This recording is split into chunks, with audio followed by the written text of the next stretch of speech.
दोस्तों, क्या आपने कभी सोचा है कि टेंसरफ्लो का एक सिंपल रोड मैप बनाया जा सकता है? मतलब इतनी कॉम्प्लेक्स चीज को भी क्या एक सिंपल तरीके से सीखा जा सकता है? तो अगर आपको ऐसा लगता है कि ऐसा नहीं, तो आपको गलत लगता है, क्योंकि इस वीडियो में मैं आपको बताने वाला हूँ एक सिंपल और प्रोफेशनल तरीका जिससे आपको पूरा टेंसरफ्लो का रोड मैप जानने को मिलेगा और आपके लिए टेंसरफ्लो बहुत ही आसान होने वाली है। तो आप इस वीडियो को एंड तक जरूर देखना, क्योंकि इस वीडियो के एंड में मैं आपके लिए बोनस टिप भी लाया जो आपकी टेंसरफ्लो की जर्नी को बहुत ही आसान बनाने वाली है। तो hello everyone, welcome to insights with Om. Python TensorFlow का कोर लैंग्वेज है और अगर आप इसे एफिशिएंटली यूज़ करना चाहते हो तो आपको पाइथन प्रोग्रामिंग के कॉन्सेप्ट्स क्लियर होने चाहिए। आपको पहले बेसिक प्रोग्रामिंग स्किल्स डेवलप करने होंगे, जिसमें Python syntax, data types, functions, loops and conditions समझने होंगे। टेंसरफ्लो का काफ़ी पार्ट डेटा मैनिपुलेशन पे बेस्ड होता है, जिसमें numpy और pandas लाइब्रेरीज का यूज़ होता है, तो इन पे भी आपका अच्छा कमांड होना ज़रूरी है। अब दोस्तों, आप पाइथन को डिटेल में समझ सकते हो, जैसे कि आप स्टार्ट कर सकते हो अंडरस्टैंड करना वेरिएबल्स, उनके डेटा टाइप्स, और आप प्रैक्टिस कर सकते हो कंट्रोल फ्लो यानी कि लूप्स और इफ एल्स स्टेटमेंट्स के साथ। फिर आप मूव करना डेटा स्ट्रक्चर्स जैसे कि लिस्ट और डिक्शनरीज के ऊपर। जब एक बार आप इन सब के ऊपर कंफर्टेबल हो जाओ तो आप स्टार्ट करना एक्सप्लोर करके इसकी एक्सटर्नल लाइब्रेरीज जैसे कि numpy। अब जो टेंसरफ्लो है वो रिलाई करता है मल्टी डायमेंशनल एरे ऑपरेशंस, जो कि numpy की मदद से पॉसिबल हो पाते हैं, और pandas जिसकी मदद से डेटा एनालिसिस होती है। और दोस्तों, आप साथ ही साथ पाइथन को प्रैक्टिस करते रहना, जैसे कि आप पाइथन की कई स्क्रिप्ट्स डेवलप करना जिसकी मदद से आप डेटा मैनिपुलेट कर सको, आप टास्क को ऑटोमेट करने का एक प्रोग्राम बनाना, और साथ ही साथ आप पाइथन के साथ पूरे तरीके से फैमिलियर हो जाना, और पाइथन के पैकेजेस जैसे कि मैटप्लॉटलिब है इसके साथ भी आप पूरे तरीके से फैमिलियर हो जाना। अब दोस्तों, बात करते हैं मैथ्स और लीनियर अलजेब्रा की पूरी नॉलेज के ऊपर। टेंसरफ्लो मशीन लर्निंग और डीप लर्निंग के एल्गोरिथम्स को एग्जीक्यूट करता है जो मैथमेटिकल मॉडल्स के बेस पे काम करते हैं, जैसे कि लीनियर अलजेब्रा, प्रोबेबिलिटी और कैलकुलस। टेंसरफ्लो मॉडल समझने के लिए बहुत ही क्रूशियल कॉन्सेप्ट्स हैं। अब मैं आपको एक एग्जांपल देके बताऊं, जैसे कि न्यूरल नेटवर्क्स को ऑप्टिमाइज करते वक्त डेरिवेटिव्स और ग्रेडियंट्स का काफ़ी यूज़ होता है और टेंसरफ्लो ने कैलकुलेट कर सकता है। आप इन सबको डिटेल में कैसे समझ सकते हो? आपको खाली कुछ मैथमेटिकल कॉन्सेप्ट्स पे ज़्यादा फोकस करने की ज़रूरत है, जैसे कि लीनियर अलजेब्रा। इसके अंदर आपको अंडरस्टैंड करना होगा matrix, vector, dot product, matrix multiplication, क्योंकि टेंसरफ्लो का मेन डेटा टाइप जो है वो टेंसर एक मल्टी डायमेंशनल एरे है। उसके बाद बात करें कैलकुलस की, तो आप लर्न कर सकते हो डिफरेंशिएशन, इंटीग्रेशन और स्पेशली पार्शियल डेरिवेटिव्स, क्योंकि ये बहुत ही क्रूशियल होते हैं अंडरस्टैंड करने के लिए, ऑप्टिमाइज करने के लिए एल्गोरिथम्स को, जैसे कि ग्रेडियंट डिसेंट। अब बात आती है जब प्रोबेबिलिटी की, तो आप एमएल मॉडल्स जो कि बहुत इंपॉर्टेंट होते हैं ग्रास्प करने के लिए कॉन्सेप्ट्स प्रोबेबिलिटी के, डिस्ट्रीब्यूशंस के, मतलब प्रोबेबिलिटी डिस्ट्रीब्यूशंस के, रैंडम वेरिएबल्स के और बेस थ्योरम के। अब आप प्रैक्टिस कैसे कर सकते हो? आप सॉल्व कर सकते हो प्रॉब्लम कई डोमेन्स से, आप वॉच कर सकते हो एजुकेशनल वीडियोस जैसे कि खान अकेडमी, 3 Blue 1 Brown, इस तरीके के यूट्यूब चैनल्स हैं जो आपको इसके ऊपर एजुकेशन प्रोवाइड करते हैं। और आप ट्राई करना रिलेट करने के लिए इनको एमएल टास्क है, जैसे कि मेट्रिक ऑपरेशंस या फिर कॉस्ट फंक्शन कैलकुलेशंस हो। अब दोस्तों, थोड़ा समझते हैं कि आखिर मशीन लर्निंग के कॉन्सेप्ट्स हैं क्या, यानी कि introduction to machine learning concepts. Machine learning यानी कि एमएल टेंसरफ्लो का कोर यूज़ केस है। अगर आप टेंसरफ्लो सीख रहे हो तो पहले आपको एमएल फंडामेंटल्स जैसे कि सुपरवाइज्ड और unsupervised learning, classification, regression, clustering और भी कई सारे एल्गोरिथम्स आने चाहिए, जैसे कि लीनियर रिग्रेशन, डिसेंट ट्रीज और के नियरेस्ट नेबर सीखना होगा। ये आप लोगों का बेस बनाता है टेंसरफ्लो मॉडल्स को समझने के लिए। अगर मैं आपको थोड़ा डिटेल में समझाऊं दोस्तों, सुपरवाइज लर्निंग आखिर होती क्या है?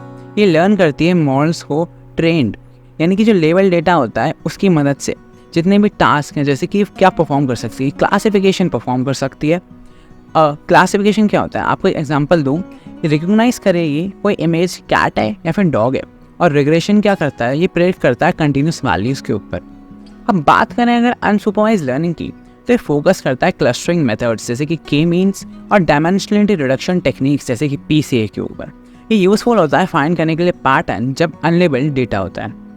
अब एल्गोरिथम्स के ऊपर अगर मैं आपको थोड़ा और समझाऊं तो आप अंडरस्टैंड कर सकते हो कि एल्गोरिथम्स जैसे कि डिसीजन ट्री, रैंडम फॉरेस्ट और एसवीएम्स काम कैसे करते हैं और इनमें से कई सारे इम्प्लीमेंट कैसे करते हैं टेंसरफ्लो या फिर स्किट लर्न में।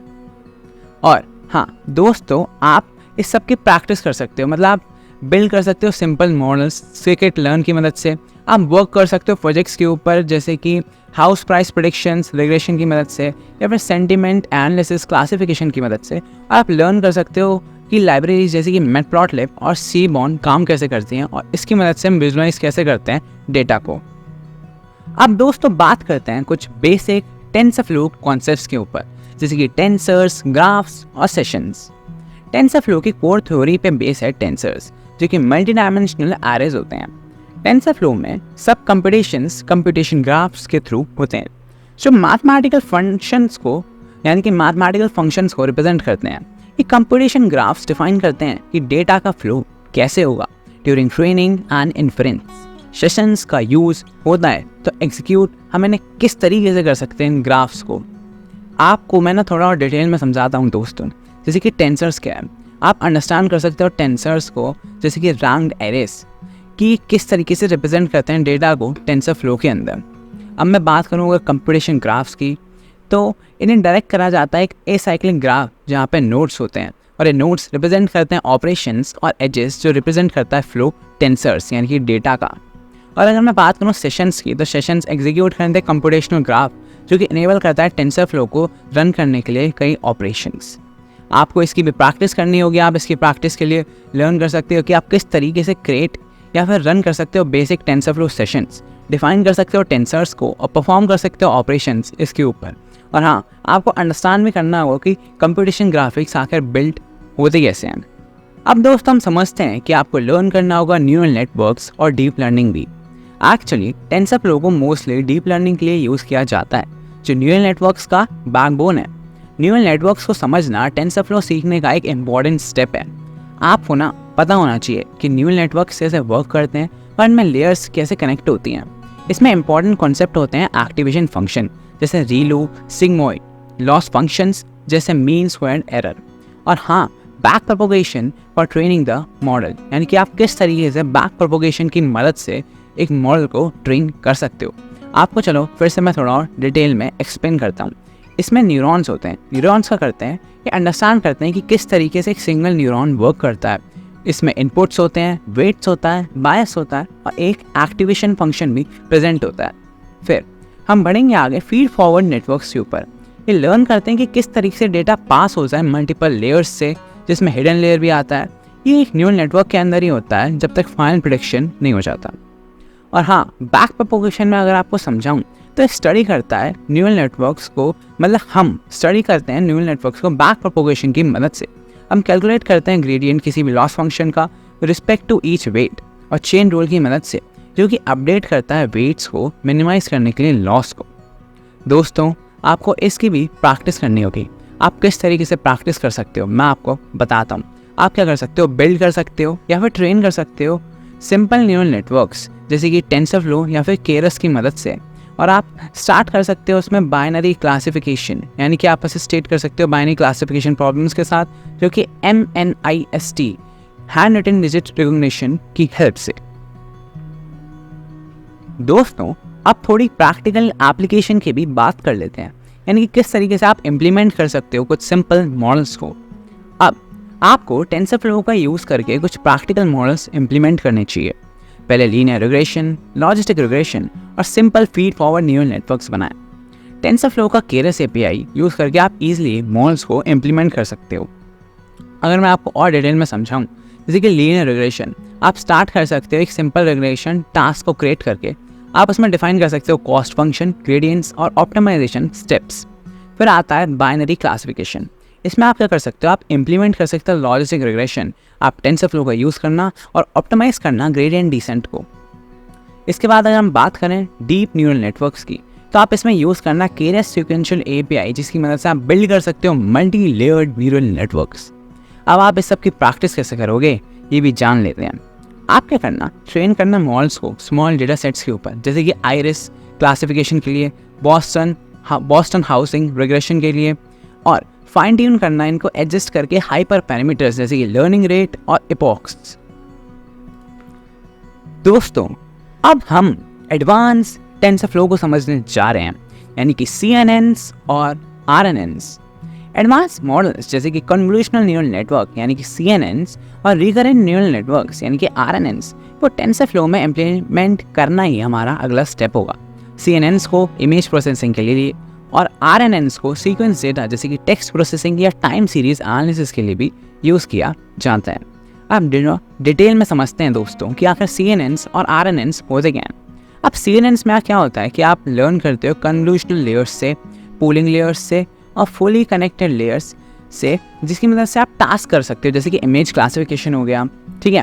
और अगर RNNs की बात करें ना, तो आप स्टडी कर सकते हो आर्किटेक्चर किसका, RNNs का और LSTMs का, जो कि यूज़ होते हैं टास्क जैसे कि लैंग्वेज मॉडलिंग या फिर सेंटिमेंट एनालिसिस या फिर टाइम सीरीज फोरकास्टिंग के लिए।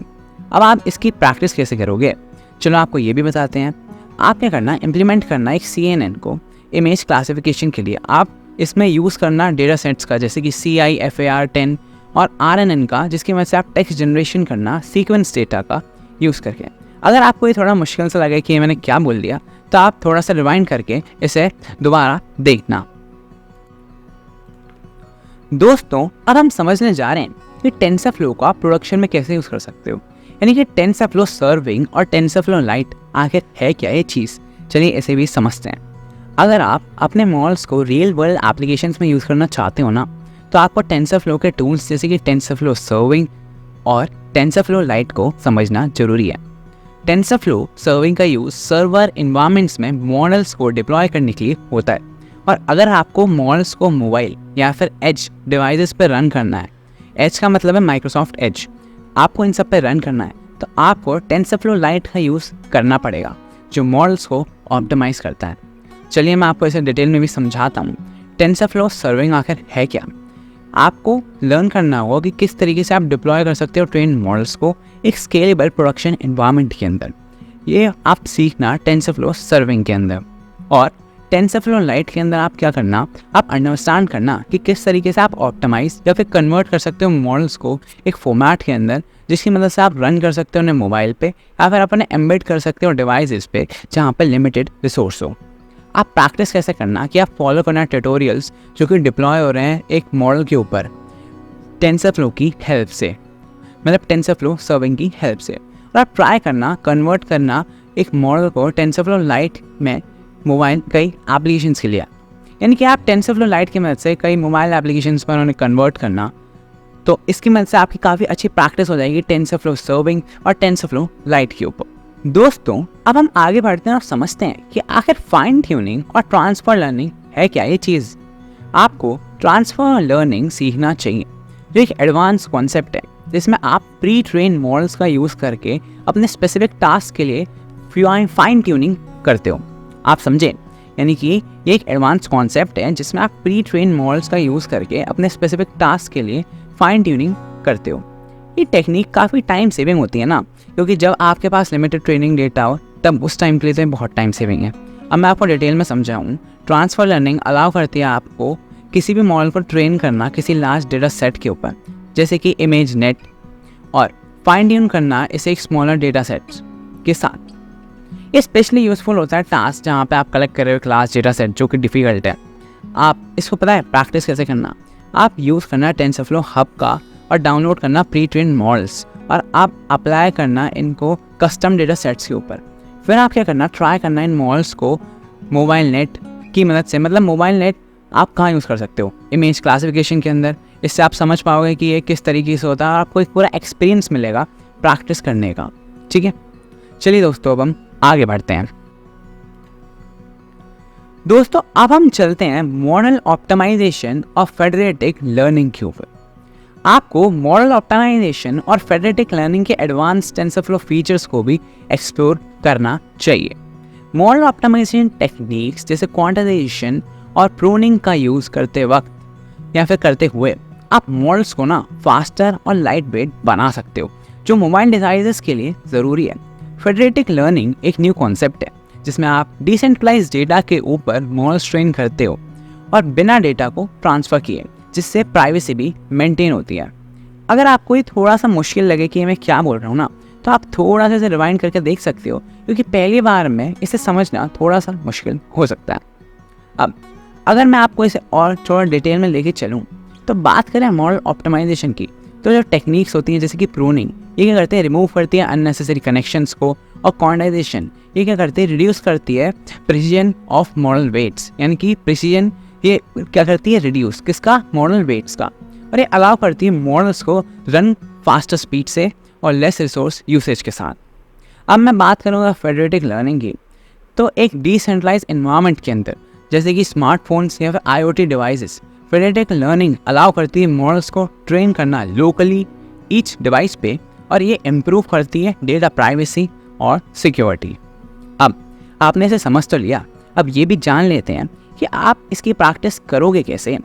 आप क्या करना, अप्लाई करना optimization techniques TensorFlow model optimization toolkit की हेल्प से। TensorFlow model optimization toolkit की हेल्प से आप ऑप्टिमाइजेशन टेक्निक्स को करना और आप एक्सप्लोर करना फेडरेटिव लर्निंग, जो कि फॉलो करेगी टेंसरफ्लो फेडरेटिव ट्यूटोरियल्स को। ठीक है, अब हम आगे बढ़ते हैं। चलिए दोस्तों, अब हम ना एक्सप्लोर करते हैं टेंसरफ्लो एक्सटेंडेड यानी कि TFX को एंड टू एंड पाइपलाइंस के लिए। अब टेंसरफ्लो में प्रोडक्शन पाइपलाइंस ऑटोमेट करने के लिए टेंसरफ्लो एक्सटेंडेड यानी कि TFX का यूज़ होता है। आपको प्रोडक्शन पाइपलाइंस में डेटा वैलिडेशन, मॉडल डिप्लॉयमेंट और मॉनिटरिंग जैसे फीचर्स को इम्प्लीमेंट करना सीखना होगा ताकि आप इसे आगे समझ सको। अब जैसे कि अगर मैं आपको TFX के बारे में बताऊं, तो TFX क्या करेगा, ये आपको प्रोवाइड करेगा टूल्स जिसकी मदद से आप मैनेज कर सकते हो एंटायर ML पाइपलाइन को डेटा इंजेक्शन की मदद से। मतलब डेटा इंजेक्शन से आप मॉडल डिप्लॉय कर सकते हो और मॉनिटर कर सकते हो। इसमें इंक्लूड करेंगे कंपोनेंट्स कहाँ के, जिसकी मदद से आप वैलिडेट करोगे डेटा को और फिर ट्रेन करोगे मॉडल्स जिसकी मदद से आप सर्व करोगे उनको। आपको शायद ये थोड़ा सा मुश्किल लगे, पर आप इसे जैसे प्रैक्टिस करोगे ना, तो प्रैक्टिस करते करते आपको ये चीज़ें बहुत आसान लगेंगी और अपने आप ही सब कुछ समझ आएगा। अब आप इसकी प्रैक्टिस कैसे करोगे, आप बिल्ड करना एक basic end to end ML pipeline TFX का यूज़ करके। इसमें आप इंक्लूड करना डेटा इंजेक्शन को और मॉडल ट्रेनिंग को, और साथ ही साथ डिप्लॉय करके भी इसे देखना डिप्लॉयमेंट को भी। ठीक है दोस्तों, तो आपको ये सब कुछ आने लगेगा अपने आप ही, और एक टाइम ऐसा भी आएगा कि आपको लगेगा ये सब कितना ईजी है करने के लिए। कॉन्ग्रेचुलेशंस दोस्तों, आप सक्सेसफुली अपने लास्ट स्टेप पे पहुंच चुके हो टेंसरफ्लो रोड मैप के। अभी लास्ट स्टेप है क्या, चलो मैं आपको बता ही देता हूँ। ये कंटिन्यूस लर्निंग और अपने आप को टाइम के साथ अपडेट रखना। टेंसरफ्लो एक रैपिडली इवॉल्विंग लाइब्रेरी है। हर कुछ महीनों में नए अपडेट्स और फीचर्स आते हैं, इसलिए टेंसरफ्लो के लेटेस्ट रिलीजेस, गिटहब के कॉन्ट्रीब्यूशंस और टेंसरफ्लो की कम्युनिटी से अपडेटेड रखना अपने आप को एक काफ़ी ज़रूरी पार्ट है इस टेंसरफ्लो रोड मैप का। यानी कि आपको पता भी तो होना चाहिए कि आपने एक बार टेंसरफ्लो सीख ली, अब आगे कि आप टेंसरफ्लो की नॉलेज नहीं लोगे। नहीं दोस्तों, आप आगे भी टेंसरफ्लो की अपडेट्स को समझोगे, उसके नए नए फीचर्स को समझोगे और अपने आप को अप टू डेट रखोगे, अपनी स्किल्स को आप बढ़ाते रहोगे। अब मैं आपको डिटेल में अगर इसे समझाऊँ ना, तो टेंसरफ्लो का जो ऑफिशियल ब्लॉग है आप इसको ज्वाइन कर सकते हो। आप इंगेज कर सकते हो गिटहब रिपोजिटरीज को, और आप पार्टिसिपेट कर सकते हो ऑनलाइन फोरम्स जैसे कि स्टैक ओवरफ्लो या फिर टेंसरफ्लो की ऑफिशियल कम्युनिटी स्पेसेस को, जहाँ पे आप स्टे करोगे, अपडेटेड रहोगे इसकी लेटेस्ट डेवलपमेंट्स के साथ। और हाँ, आप इसकी प्रैक्टिस कैसे करोगे, अब इसकी प्रैक्टिस कैसे करें तो मैं आपको बताता हूँ। आप रेगुलरली रीड करना टेंसरफ्लो के ब्लॉग पोस्ट को, आप एक्सपेरिमेंट करना न्यू फीचर्स को ईच रिलीज में, और कंट्रीब्यूट करना डिस्कशंस को टेंसरफ्लो फोरम्स के अंदर, जिसकी मदद से आप एनहांस करोगे अपनी ही अंडरस्टैंडिंग को टेंसरफ्लो को लेकर। ठीक है, तो दोस्तों यहाँ आपने सक्सेसफुली टेंसरफ्लो को रोड मैप को अच्छे से समझ लिया, और मैं उम्मीद करता हूँ कि ये वीडियो आपको बहुत पसंद आई होगी। आप ना इस चैनल को लाइक, शेयर और सब्सक्राइब ज़रूर करना, ताकि आपको ऐसी वैल्यूएबल इन्फॉर्मेशन और इंसाइट्स मिलती रहे और आप हमेशा अपने आप को नॉलेजेबल और स्किल्ड रखते रहो। दोस्तों आप सब्सक्राइब ज़रूर करना, ताकि मुझे मोटिवेशन मिले कि मैं आपके लिए ऐसी वैल्यूएबल वीडियोस आगे टाइम में बना सकूं, यानी कि आगे वाले टाइम में बना सकूं। तो तब तक के लिए आप अपना ध्यान रखना। Take care, keep watching and bye bye.